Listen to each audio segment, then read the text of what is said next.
Bonjour à tout le monde, par la civilisation, nous avons aujourd'hui le beau thème qui s'appelle Versailles.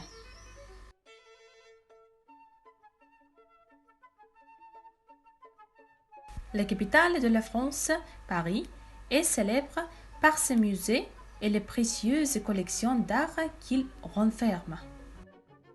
C'était un simple pavillon de chasse des rois, plus tard un petit château de briques et de pierre couvert d'ardoises.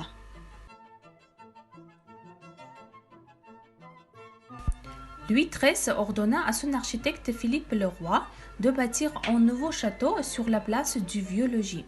Versailles devint une maison très élégante. Après, Louis XIV prend à son service deux remarquables artistes, l'architecte Le Vau, le peintre Lebrun et le dessinateur de jardin Le Nôtre. Versailles devient une demeure brillante et gaie. Malgré les transformations, Versailles reste avant tout l'œuvre exemplaire du XVIIe-XVIIIe siècle.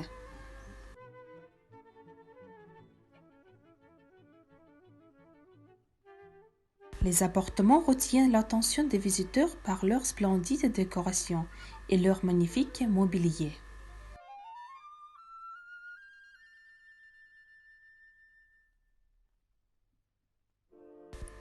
Les peintures représentent des sujets mythologiques d'histoire ancienne.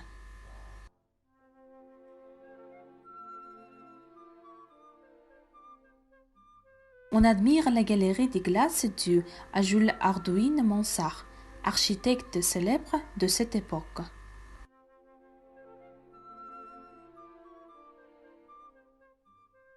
La galerie est longue de 75 mètres.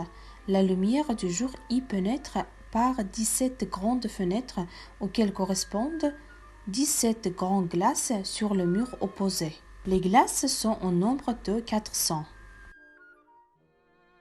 Les fontaines, les jeux d'eau, les jardins, les allées bordées d'arbres, les sculptures sont magnifiques, sans question.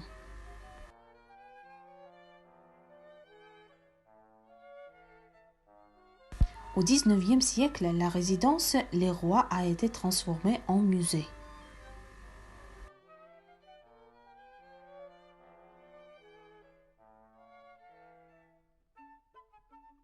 C'est dans ce palais qu'on a signé le traité de Versailles en 1919, qui mettait fin à la Première Guerre mondiale de 1914 jusqu'à 1918.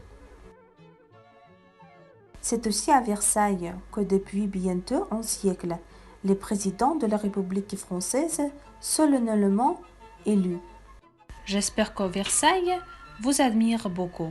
Au revoir.